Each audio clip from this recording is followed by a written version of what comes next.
അൻസിബ ഹസനെതിരെ വ്യാജ case Tripunithura police സ്റ്റേഷനിൽ കൊടുത്തു എന്ന് പറയപ്പെടുന്ന ആ വനിതാ എക്സിക്യൂട്ടീവ് അംഗം വേറെ ആരുമല്ല, അത് അമ്മയുടെ വൈസ് പ്രസിഡന്റ് കൂടിയായ ലക്ഷ്മിപ്രിയ എന്ന ഞാനാണ്.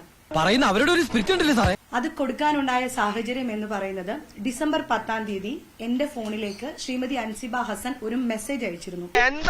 ഞാൻ ഇവിടെ കുടുംബമായിട്ട് ജീവിക്കുന്ന ഒരു വ്യക്തിയാണ്. നിങ്ങൾക്ക് എല്ലാവർക്കും അറിയാം, വളരെ ചെറിയ പ്രായത്തിൽ വിവാഹിതയായിട്ടുള്ള ഒരു വ്യക്തിയാണ്.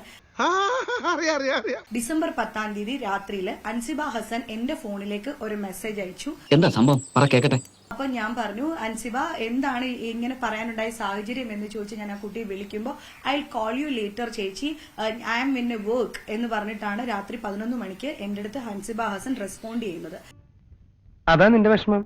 അല്ല പിന്നെ ഞാൻ പല ആവർത്തി അൻസിബയുടെ അടുത്ത് പറഞ്ഞു, അൻസിബ ഇതെന്താണ് ഈ മെസ്സേജ് അയക്കാനുള്ള ഒരു റീസൺ എന്ന് എന്റെ അടുത്ത് പറയണം എന്ന് ഞാൻ പല ആവർത്തി ആവശ്യപ്പെട്ടു.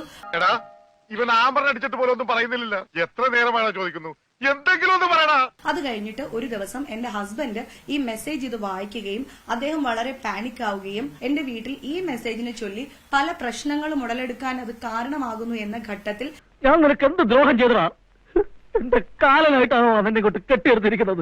ഞാൻ അൻസിബയോട് ശ്രീനിയേട്ടൻ മരിച്ചു കിടക്കുന്ന ആ ഒരു അവസ്ഥയിൽ പോലും ഞാൻ റിക്വസ്റ്റ് ചെയ്ത് പറഞ്ഞിരുന്നു, അൻസിബ എന്റെ വീട്ടിലേക്ക് വരണം, മോള് ജയശേട്ടനെ കണ്ട് ഇത് സംസാരിക്കണം. ഓ പിന്നെ നീ പറഞ്ഞ നാട്ടുകാര് വിശ്വസിക്കുമോ? വിശ്വസിക്കും പിള്ളാച്ചാ, ചെവി കിട്ടുതാ വേണ്ട നീ കടിച്ചു പറിക്കും. എന്നാ പിന്നെ എന്നെ ഉറക്ക വിളിച്ചു പറയാം. പറഞ്ഞോ. ഏയാ ചേച്ചി മോളും കേട്ടാ. ഇല്ലെങ്കിൽ അൻസിബ ഹസ്ബൻഡിന്റെ അടുത്ത് ഫോണിലെങ്കിലും ഈ വിഷയം സംസാരിക്കണം, എനിക്ക് പല പ്രശ്നങ്ങളും ഉണ്ടാകുന്നു എന്ന് പറയുന്നു. അതിനൊന്നും ആ കുട്ടി തയ്യാറായില്ല. പിന്നീട് യാതൊരു വിധത്തിലും എന്റെ മെസ്സേജസിന് റെസ്പോണ്ട് ചെയ്യുകയോ എന്റെ കോൾസ് അറ്റൻഡ് ചെയ്യുകയോ ആ കുട്ടി ചെയ്തിട്ടില്ല. ഓരോന്നായി വേറിട്ട് പോകുന്നതിന് മുമ്പ് ഒന്ന് പറഞ്ഞൂടെ നിനക്ക്? യാതൊരു നിവൃത്തിയുമില്ലാതെ എന്റെ കുടുംബജീവിതം ഒരു മോശമാകുന്ന ഒരു ഘട്ടത്തിലേക്ക് എത്തുന്നു എന്ന് വന്നപ്പോഴാണ് ഹിൽ പാലസ് വനിതാ സെല്ലിൽ ഞാൻ ജനുവരി ഒരു മധ്യത്തോടു കൂടിയിട്ടാണ് എന്നാണ് എന്റെ ഓർമ്മ, അന്ന് ഞാൻ അവിടെ കൊണ്ടുവന്ന് പരാതി കൊടുക്കുന്നത്. ഇവൻ പറയുന്നത് വിശ്വസിക്കരുത്, ഇവൻ ഭക്ഷണം കഴിക്കാനും കള്ളം പറയാനും മാത്രമാണ് വാ തുറക്കുന്നത്. അതിൽ ഈ പറയുന്ന മതമോ വർഗീയതയോ ക്ഷേത്രത്തിന്റെ സ്പോൺസർഷിപ്പോ ആയിട്ടുള്ള യാതൊരു കാര്യങ്ങളും ഞാൻ പറഞ്ഞിട്ടില്ല. ഞാൻ ഈ ഒരു വിഷയം മാത്രമേ, അൻസിബയുടെ പേരിൽ ഒരു FIR ഇടണമെന്നോ കേസ് രജിസ്റ്റർ ചെയ്യണമെന്നോ പോലും ഞാൻ ആവശ്യപ്പെട്ടിട്ടില്ല. സത്യമായി പറയുന്നവനായി രാജാക്കന്ന്. എന്റെ ആവശ്യം എന്റെ ഹസ്ബൻഡിന്റെ മുന്നിൽ നിന്നിട്ട് ഈ മെസ്സേജ് എന്തുകൊണ്ട് അയച്ചു എന്ന് അൻസിബ ഒന്ന് പറയണം എന്ന് മാത്രമേ എനിക്ക് ഉണ്ടായിരുന്നുള്ളൂ. ഈ അവഹിതം എന്ന് പറയുന്നത് ഉണക്കമീൻ പോലെയാടി.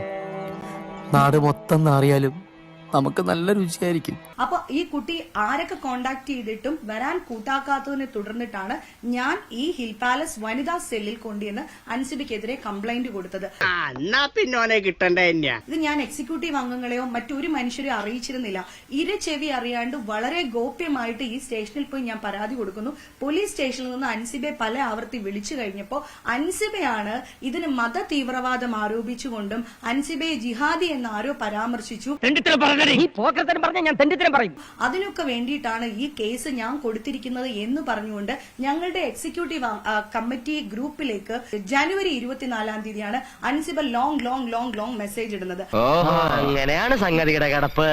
ഞങ്ങളുടെ എക്സിക്യൂട്ടീവ് കമ്മിറ്റി സ്റ്റാർട്ട് ചെയ്ത ദിവസം ഞങ്ങളുടെ ഒരു കമ്മിറ്റി മെമ്പർ ഈ കുട്ടിയെ പറ്റി അവിഹിത കഥകൾ പറഞ്ഞു എന്ന് പറഞ്ഞിട്ടാണ് ഡേ 1, അതായത് ഫസ്റ്റ് ഈസി അൻസിബ ഹസൻ സ്തംഭിപ്പിച്ചിട്ടുണ്ട് അവിടെ.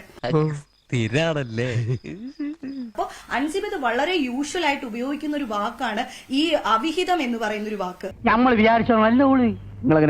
ഞാൻ വിചാരിച്ച നല്ലൊരു പെൺകുട്ടിയാണ്. മോനെ.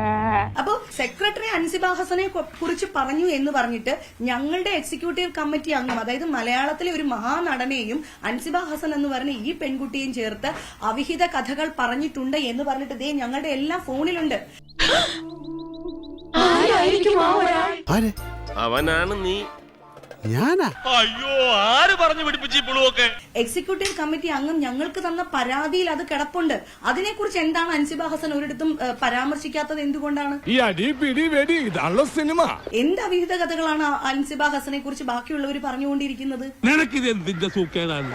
കഷ്ടപ്പെട്ട് ജീവിക്കണ ഒരു പെൺകൊച്ചാണ് അവള്. എന്ത് എങ്ങനെ